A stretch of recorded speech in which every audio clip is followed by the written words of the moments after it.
আপনার অনেকগুলো academic certificate বা কাগজে সার্টিফিকেট রয়েছে, কিন্তু আপনি যদি মানুষের সাথে ঠিকমতো কথা বলতে না পারেন, মানুষের সাথে সৎ ভাব নিয়ে না মিশতে পারেন, তাহলে আপনার সেই একাডেমিক সার্টিফিকেটগুলো কোনো কাজেই আসবে না আর। তাই শুধু একাডেমিক সার্টিফিকেট বা কাগজের সার্টিফিকেটের পিছনে না ছুটে নিজেকে পরিবর্তন করুন, নিজের কথার মাঝে পরিবর্তন আনুন, অন্যের সাথে মিশুন, নিজের চরিত্রটাও গঠন করুন।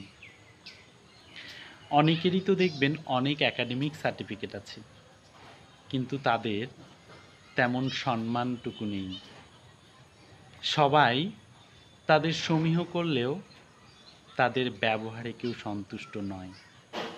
তাদের ব্যবহারের কারণে অন্যরা তাদের পারিবারিক শিক্ষার অভাব বা তাদের বংশ পরিচয় নিয়েও প্রশ্ন তোলেন।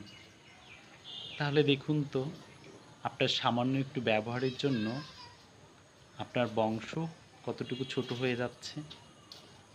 তাই কাগজের শিক্ষার পাশাপাশি আমাদের অবশ্যই নিজেদের চরিত্রটা গঠন করতে হবে। আমরা যখন নিজেদের এই পরিবর্তনগুলো করতে পারবো, তখনই আমরা আমাদের এই সমাজের পরিবর্তন ঘটাতে পারব।